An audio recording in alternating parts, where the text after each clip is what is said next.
उस वक्त तक असेंबलियों में नहीं जाएंगे जब तक ये थानेदार वाला जो इसका स्टाइल है स्पीकर साहब का ये बदलेगा नहीं।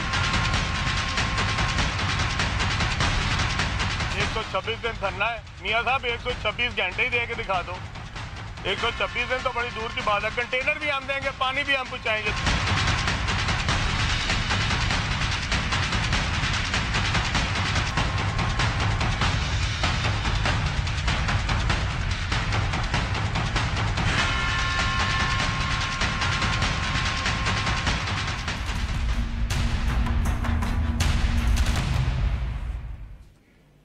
अस्सलाम वालेकुम नाज़रीन, प्रोग्राम दूसरा रुख में आपको खुशामदीद कहते हैं। मैं हूं जवाद अहमद सिद्दीकी। नाज़रीन, पंजाब असम्बली इस वक्त मुल्क में जो बढ़ता सियासी दर्जा हरारत है उसकी एक अमली तस्वीर आपको बनी दिखाई देगी जहां अपोजिशन लीडर हमजा शहबाज साहब ने आज असम्बली के बॉयकॉट का ऐलान कर दिया है। बुनियादी तौर पर उनकी पार्टी के 6 MPs पर स्पीकर पंजाब असम्बली चौधरी परवेज इलाही ने मंगल के रोज़ बजट इजलास में हंगामा आराई, स्पीकर और हुकूमत के खिलाफ नाजेबा अल्फाज के इस्तेमाल और तोड़ फोड़ करने पर बजट इजलास के इख्तिताम तक शिरकत पर पाबंदी लगाई थी।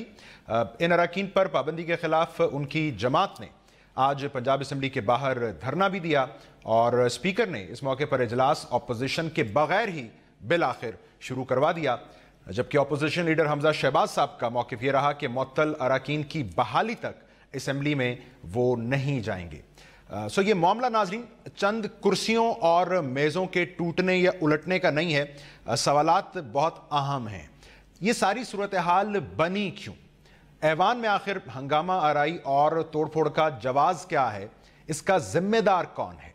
अगर स्पीकर की हम बात करें तो उन्होंने जारी बात है एक कानून के तहत अपने इख्तियारात का इस्तेमाल किया और अरकान के दाखिले पर पाबंदी लगाई, मगर ऐवान में जो मौजूद जमातें हैं उन्होंने खुद जिम्मेदार अरकान से इस बारे में कोई सवाल जवाब किया, और अगर नहीं किया तो इसकी वजह क्या है?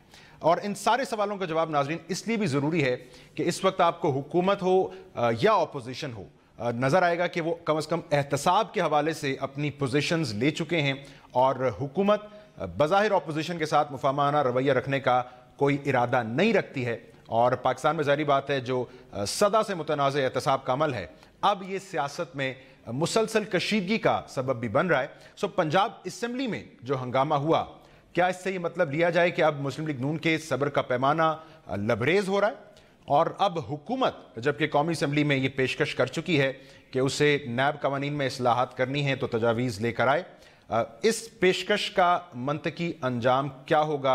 ये इस्लाहात कितनी ज़रूरी हैं मौजूदा सियासी माहौल और दर्जा हरारत में? इस सारी सूरत हाल पर आज के प्रोग्राम में हम बात करेंगे। तो मेहमानों का भी तारुफ करवाएंगे इस मुख्तसर ब्रेक के बाद।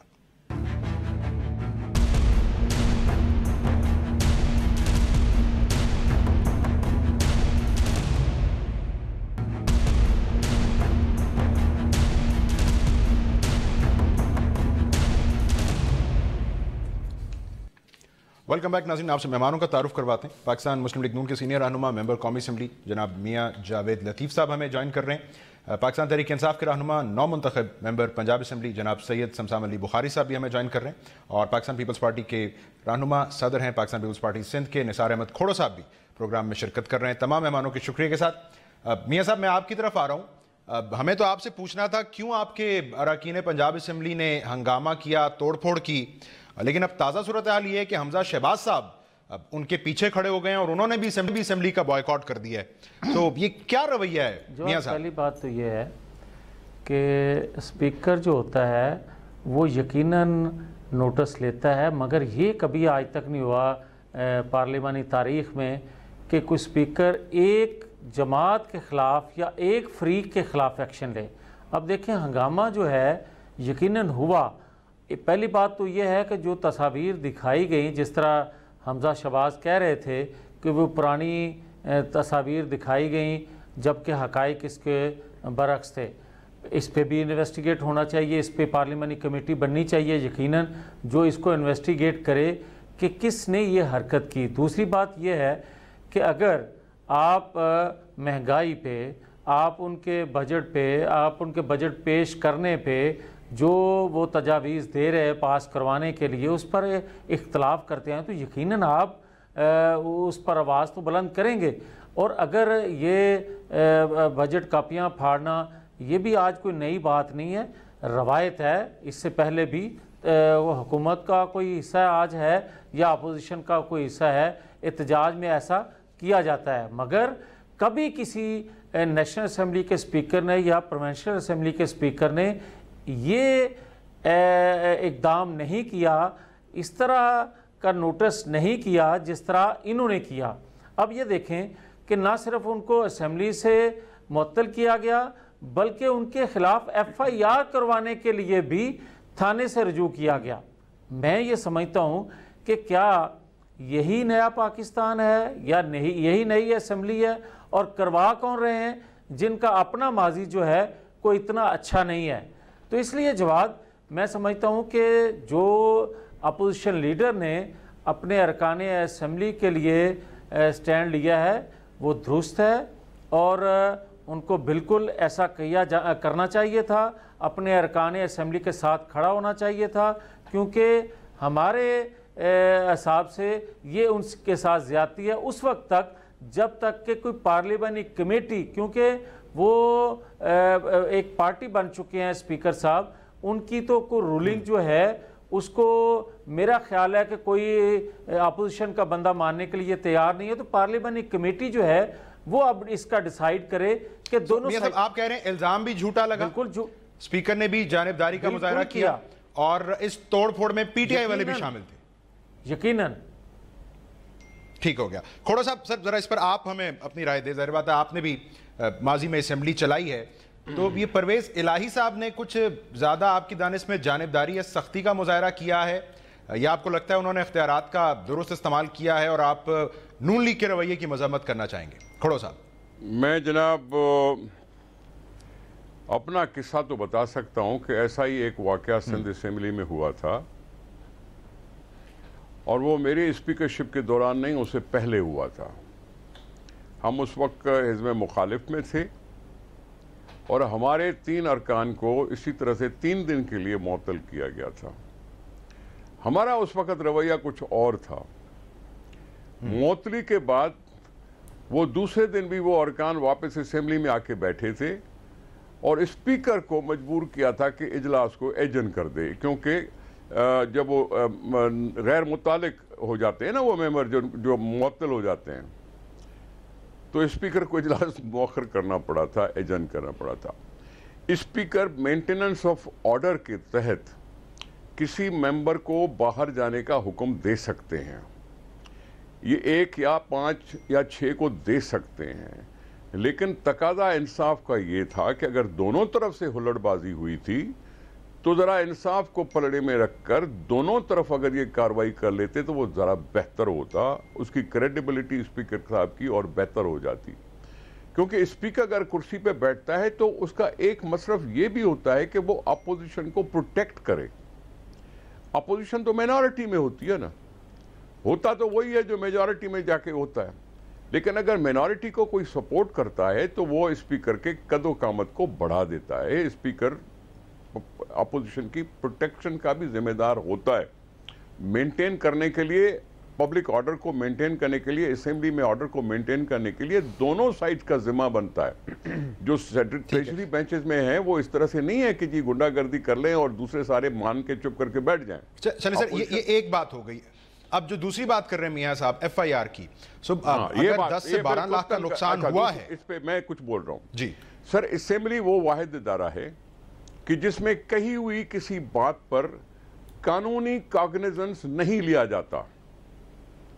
वहां अगर आता है तो स्पीकर को तो अख्तियार हो सकता है कि किसी को मुअत्तल कर दे, किसी को फाइन लगा दे या कुछ कर दे, लेकिन कानूनन FIR नहीं बनती। ये ज्यादती है, भले तोड़फोड़ हो, भले तोड़फोड़, ये ज्यादती है, ये ज्यादती है, ये ज्यादती है। हाँ, उसके तनख्वाह से काट लो, अगर नुकसान हुआ है कुर्सी का तो वो फाइन लगा सकता है स्पीकर अपने किसी मेंबर पर, वो अलग इशू है। लेकिन उसमें कानूनी चाराजोई और केस दाखिल करना, FIR दाखिल करना, ये डबल जेपर्डी हो जाती है।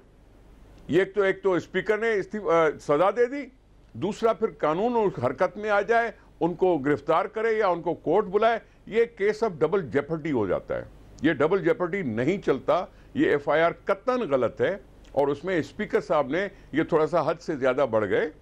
उनको ये बात अपनी जगह पे महसूस करनी चाहिए कि हाँ, FIR का जिक्र उसको करना नहीं चाहिए था, और अगर सजा देनी थी तो दोनों तरफ को दे देता तो वो जरा ज्यादा थम जाता मामला।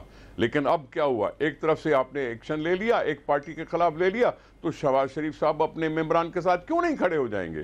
क्यों खड़े नहीं होंगे? अगर खड़े नहीं होंगे तो मेंबरान कहेंगे भाई तुम पर क्यों हम एतमाद करें, तुम हमारे कैसे लीडर हो कि हमें बचा नहीं सकते हो। ठीक है, तो स्पीकर ठीक है, हमजा नुक्ता आ गया सर जी। आप कह रहे हैं हमजा साहब ने ठीक स्टैंड लिया, तो शमशान साहब अभी जारी बात है, आप अभी इलेक्ट हुए हैं, आपने आना है असेंबली में, लेकिन एक बात तो मियाँ साहब की है कि ताली एक हाथ से जारी बात है नहीं बजती। उस दिन अगर हंगामा आराई हो रही थी, शायद दोनों तरफ से कैफियत ऐसी ही थी। दूसरी बात, ये जो स्पीकर साहब की कार्रवाई है, ये बिल्कुल ही यक तरफा इस हवाले से कि एक ही पार्टी के 6 अरकान जो कि अपोजिशन में थे मुअत्तल कर दिए गए। सो आपकी जमात इस सारी सूरत हाल में नून लीग को सिर्फ यही कह सकती है कि जी कर लें एहतजाज का शौक पूरा, जैसे आज अलीम खान साहब भी कह रहे थे, या कोई और हल भी है इसका? देखें जवाब, 3-4 चीज़ें हैं। मैंने आज हलफ लिया है, क्योंकि मैं बाई इलेक्शन में इलेक्ट हुआ हूँ, मैंने आज हलफ लिया है। जिस दिन ये वाक़या हुआ उस दिन मैं असेंबली मौजूद नहीं था। पहली बात तो ये है कि खोड़ो साहब बहुत सीनियर पार्लियामेंटेरियन हैं, खुद स्पीकर रहे हैं, और जावेद लतीफ़ साहब भी सीनियर पार्लियामेंटेरियन हैं। मैं और जावेद लतीफ़ साहब एक असेंबली में भी इकट्ठे MNA रहे हैं। मैं आपसे गुजारिश ये करना चाहूँगा कि पहली बात तो ये है कि मैं ये 100 दफ़ा पार्लिमानी पार्टी में लेके जाएं। हकीकत ये है कि मुस्लिम लीग नून का हुलीगनिज़म था वहाँ पे, किसी और ने कुछ नहीं किया, और इन्होंने जो तोड़ फोड़ की वो किसी भी मेंबर सूबाई असेंबली या कौमी असेंबली या किसी भी ऑगस्ट हाउस के मेंबर के लिए बाइस शर्म है। इस तरह के नारे लगाने, इस तरह की तोड़ फोड़ करनी और इस तरह की चीज़ें करनी जो वहाँ पे हुई। स्पीकर हक बजानब है कोई भी एक्शन लेने का किसी भी मेंबर के खिलाफ, उनको कानून इजाज़त देता है। स्पीकर के पास कोई लाठी नहीं है, उसको हाउस चलाना है, वो कस्टोडियन ऑफ द हाउस है, वो उस घर का मालिक है, उस घर की सैनिटी उसको बरकरार रखनी है। तो परवेज़ इलाही साहब हों, कोई और स्पीकर हो, उसका ये हक बनता है कि वो अपने हाउस को इस तरह के कार्रवाइयों से बचाए। तो मैं स्पीकर को हक बजानब समझता हूँ। जहाँ तक रही FIR की बात, मैं चूँकि 2 दिन रहा हूँ, अगर FIR की बात हुई तो FIR की कोई ज़रूरत नहीं। अगर उन पर कोई FIR बाहर से कुछ उन्होंने हरकत की है तो ज़रूर होनी चाहिए। असेंबली के अंदर मैं इस हक में हूँ कि स्पीकर साहब भले और सख्त सज़ा दें, मगर असेंबली की कार्रवाई के अंदर अनलेस ये कि वो फिज़िकली असॉल्ट हो और कोई तोड़ फोड़ बंदों की हद तक चली जाए, FIR की तरफ मेरे ख्याल में नहीं जाना चाहिए। शायद मैं और तरह की पार्लिमानी रवायत का आदी हूँ, मगर मेरा नहीं ख्याल कि इस तरह की कोई बात है। हाँ, जो उन्होंने स्पीकर साहब ने उनको 6 दिन के लिए बाहर किया है, वो अगर वो समझते हैं उन्होंने बिल्कुल ठीक किया है। कोई ऐसा मसला नहीं है। अगर हाउस में यही मछली बाजार रहना है और इस तरह रहना है। दूसरा मैं आपको एक अर्ज़ कर दूं कि मियाँ साहब फरमा रहे थे कि इस तरह होता है, ये रवायत है कागजात फाड़ने। मैं पीपल्स पार्टी में था, पहला बजट इसहाक डार साहब ने पेश किया, वो हमारी हुकूमत का हिस्सा। बाकी 4 बजट पे जो इन्होंने कर दिया, और वो भी यूसुफ रज़ा गिलानी जैसे ठंडे वज़ीर आज़म के होते हुए, आप सोच नहीं सकते। तो ये सारा कुछ ये वहाँ ये पुराना भी मुस्लिम लीग नून ये करती रही है। और अभी जो इस दिन हुआ, मैं तो मौजूद नहीं था, मगर मैंने जो वो तोड़ फोड़ देखी है पार्लिमानी कमेटी से, मुझे कोई इतराज़ नहीं। मगर फिर ये हिम्मत होनी चाहिए कि पार्लिमानी कमेटी का जो फैसला आए, या कुछ जजेस का बना दें, कुछ बना दें, उस पर फिर एक्शन तो लें, या अपने मेंबर्स के खिलाफ तो लें, या जो भी उसमें रहा है उस पर एक्शन होना चाहिए। इस तरह तो बड़ी बेतौकीरी है हाउस की इस तरह करना।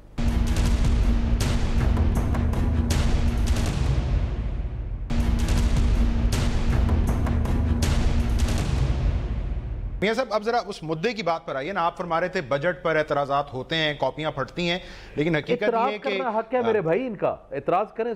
लेकिन सर वजह ये भी नहीं थी ना। वजह जो निकल कर सामने आई वो तो शहबाज शरीफ साहब की गिरफ्तारी का मामला था। मियां साहब, जाहिर बात है अगर बजट इजलास है तो ये पॉइंट ऑफ ऑर्डर पर बात करने की कितनी गुंजाइश है, इजाजत है, नंबर 1। और नंबर 2 सर, ये तरीका ये भी तो होता है कि फिर कायदे ऐवान से कोई बात कर ली जाती है, स्पीकर से बात कर पाबंदी मुअत्तली के खिलाफ आगे बात बढ़ाई जा सकती है, बट फौरी तौर पर ऐवान का ही बॉयकॉट कर देना। सो ये तो बात आगे बढ़ाने की तरफ आप लेके जा रहे हैं। बाकी सारे रास्तों पर आप चलना नहीं चाहते, या इस वक्त फायदा नहीं है उनका? जवाब ऐसी बात नहीं है। बड़ी अच्छी बात की मेरे भाई निसार खोड़ो साहब ने। उन्होंने कहा कि ख़ास तौर पर जो अपोजिशन होती है उसको कवर देने के लिए या उसको हौसला देने के लिए या उसकी तरफदारी के लिए स्पीकर जो है वो यकीनन अपना रोल इसलिए अदा करते हैं क्योंकि उन्होंने हाउस को चलाना होता है।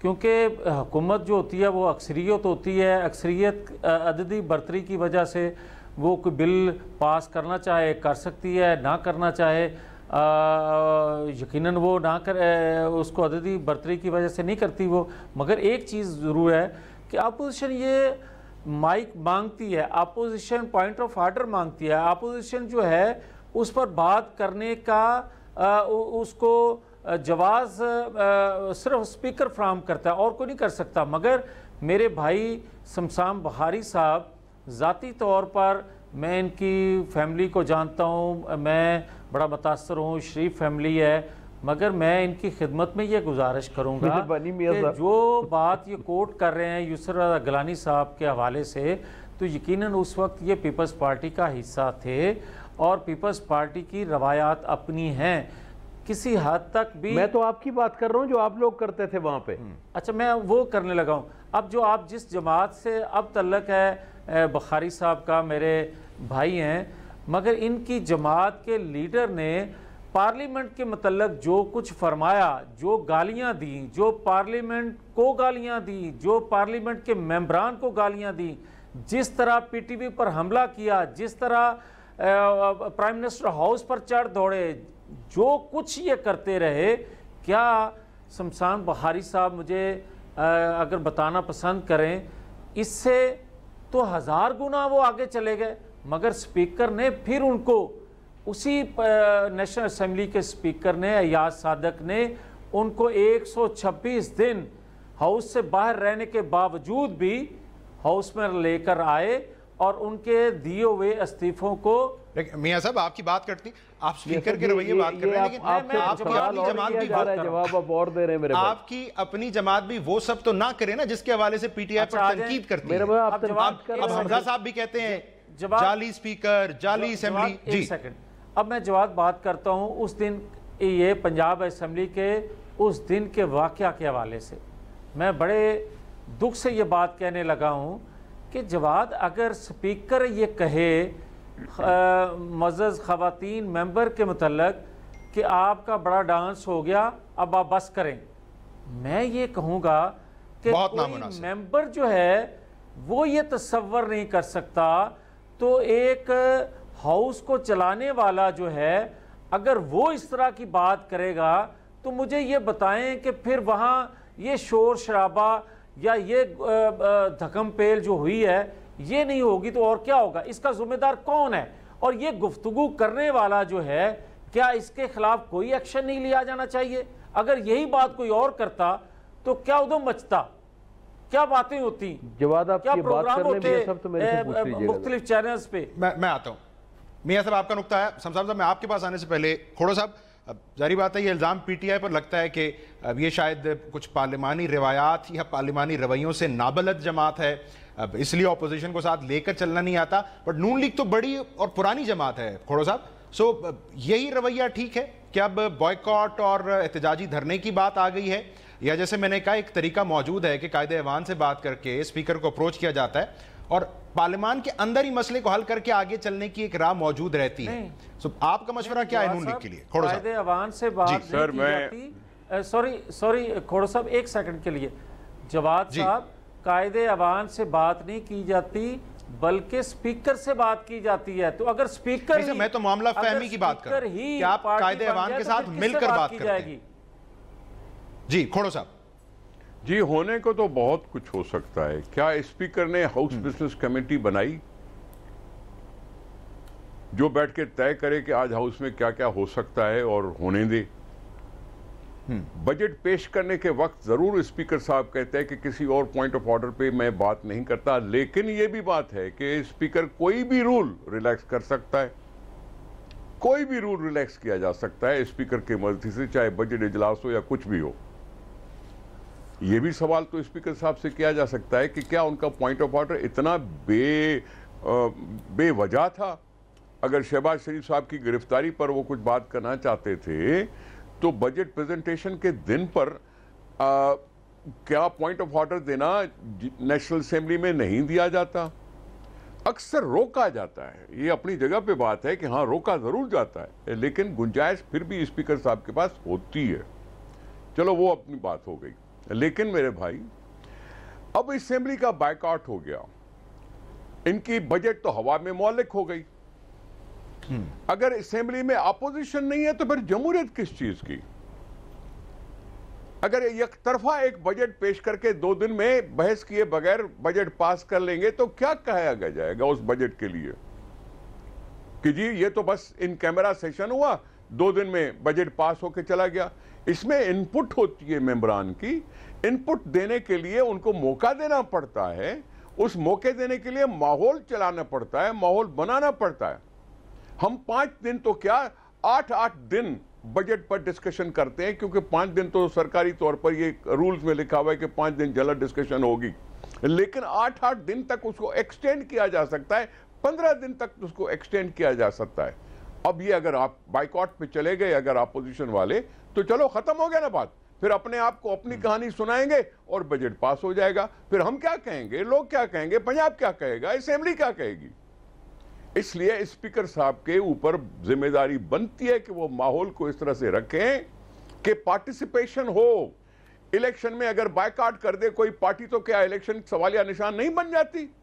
इसलिए माहौल बनाना पड़ता है कि हर पार्टी इलेक्शन में हिस्सा ले, कि हां पता चले कि जो सारे लोग इलेक्शन में हिस्सा लेना चाहते थे। मैं इसलिए कह रहा हूं पीटीआई की क्या जिम्मेदारी इस सारे माहौल में? पीटीआई की जिम्मेदारी क्या थी? मैं वही तो ट्रेजरी बेंचेस है ना, ट्रेजरी बेंचेस ने कहा होगा स्पीकर साहब को कि भले जाने दो तो जाने दो। ट्रेजरी बेंचेस के इशारे पे कभी कभी ट्रेजरी बेंचेस के इशारे पे भी तो काम चल जाते हैं ना। ये अहम नुकता है ना समझाम साहब। इसका ताल्लुक उस रवैये से है जो बुनियादी तौर पर इस वक्त आपकी जमात का है कि जनाब कंटेनर ले लें हमसे, आप भी कर लें 126 दिन का धरना। ये रवैया आप ये क्यों अपनाए हुए हैं? जरा मेरी बात सुन लें। मैं और निसार खोड़ो साहब, हमारी न्याजमंदी भी है, अच्छी तरह जानते हैं एक दूसरे को।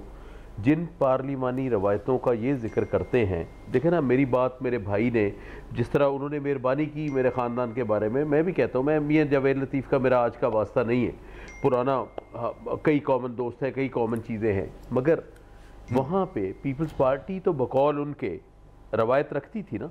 4 दफ़ा जो वह कौमी असम्बली में मैंने अपनी आंखों से देखा, वो बात यह है मेरे भाई, 2-3 चीज़ें हैं। आज मैं असेंबली में गया, मैंने जिस तरह आपको बताया मैंने आज ओथ लिया।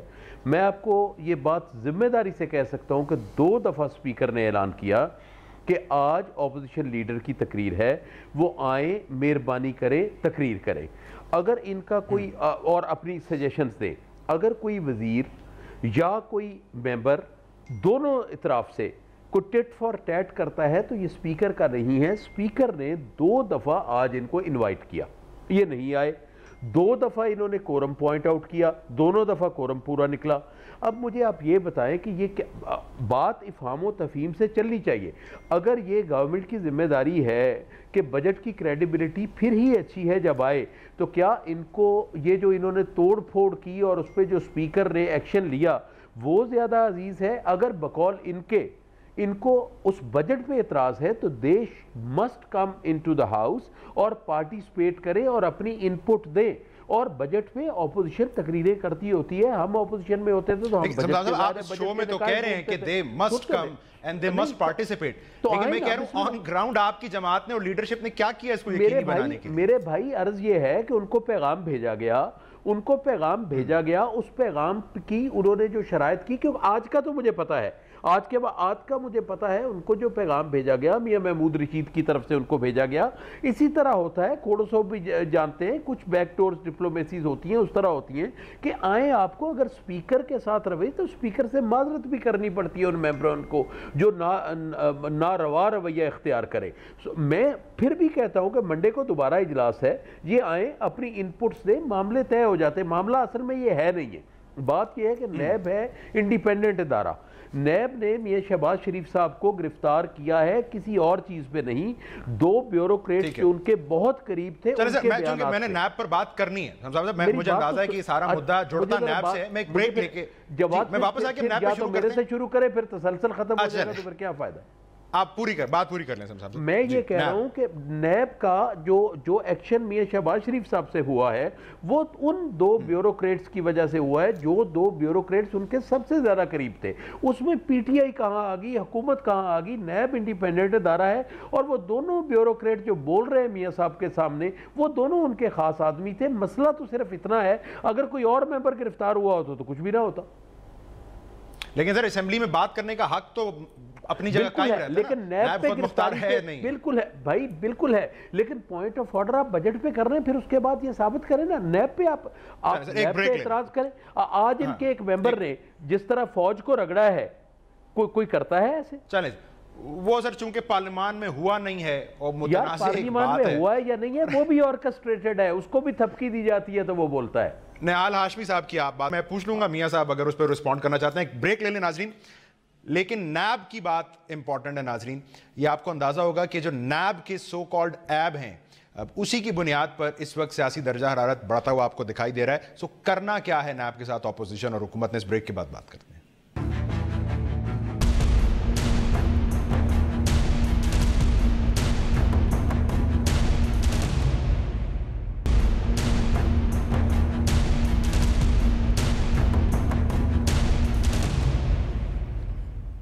वेलकम बैक नाज़रीन। मियां साहब, जो मुद्दे की बात कि ये सब नैब की कार्रवाइयों की वजह से सियासी माहौल में दर्जा हरारत बढ़ रहा है, तो सर अब हुकूमत ये कह रही है कोई तजावीज़ अमली हैं तो ले आए नैब इस्लाहात के हवाले से। सो आपने नैब न्याजी गठजोड़ की बात से आगे चलना है, अब क्या करना है? कि ये एक हकीकत है कि नैब कवानीन जो हैं वो बनाए ही इसलिए गए थे कि जमातों को तोड़ने और जमातों को, नई जमातों को बनाने के लिए। बदकिस्मती ये कहें कि पीपल्स पार्टी के दौर में या मुस्लिम लीग के दौर में हम उन कवानीन को तब्दील ना कर सके, रिफॉर्म्स लेकर ना आ सके। एहतसाब से कोई जमात भी जो है, मेरा नहीं ख्याल कि जिसकी नेशनल असम्बली में या प्रोविंशियल असम्बली में नुमाइंदगी नहीं भी है, वो भी इस बात से इनकारी हो। एहतसाब होना चाहिए मगर एक यूनिफॉर्म तरीके से।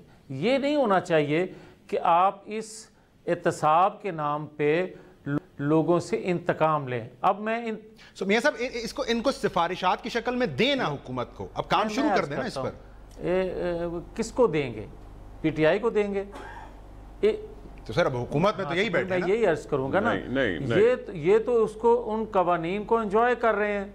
अगर आप इनकी बात करें तो इन्होंने खैबर पख्तूनख्वा में एहतसाब कमीशन का 5 साल में क्या अशर किया, और आज भी छोड़ दे 5 साल पिछले, आज की बात कर लेते हैं। आप पंजाब असम्बली का भी जिक्र कर रहे थे, तो पंजाब असम्बली के जो स्पीकर हैं उनके बारे में नैब का क्या ख्याल है? वहाँ बैठे वुज़रा के बारे में क्या ख्याल है? नेशनल असम्बली के वुज़रा के बारे में क्या ख्याल है? प्रोविंशियल असम्बली खैबर पख्तूनख्वा में जो बैठे हैं उनके, यहाँ तक कि मियां साहब अगर आप हाँ या ना में मुझे बता, ये हुकूमत की एक नॉन सीरियस ऑफर लगती है आपको नैब में इस्लाहात की? उसी तरह की ऑफर है जवाद, जिस तरह की 50 दिनों में खारजा पॉलिसी के हवाले से, मईशत के हवाले से या बाकी यू टर्न जो उन्होंने लिए हैं, इसी तरह की ऑफर है। खोड़ा साहब आपकी जमात भी इसको एक नॉन सीरियस ऑफर समझती है, या आपको लगता है अब वो मौका है कि आपकी जमात और नून लीग जो काम नहीं कर सकी नैब के हवाले से, अब वो पीटीआई से करवा लें? उसका मुनासिब तरीका यह है कि फेडरल हुकूमत, फेडरल गवर्नमेंट पार्लियामेंट्री कमेटी कोई बनाए, और सवाए उसका यह है कि जी इसको अब ये जिम्मा दिया जाता है कि नैब में हम अमेंडमेंट करने को तैयार हैं और फलां शख्स इसमें शामिल है, आप आइए बैठे और नैब के प्रपोजल पर सीरियसली कंसीडर किया जाए। ये मैं इसलिए कह रहा हूँ कि इमरान खान साहब वालों ने KPK में एहतसाब कमीशन अपने तरह से बनाया, नैब के होते हुए उन्होंने बनाया। क्यों बनाया? क्योंकि नैब पर उनको एतराज़ था। सिंध में नैब की कार्रवाई हुई, हमने आवाज़ उठाई, हमें एतराज़ था। पंजाब में कार्रवाई हो रही है, पंजाब में आवाज़ उठ रही है, एतराज़ है।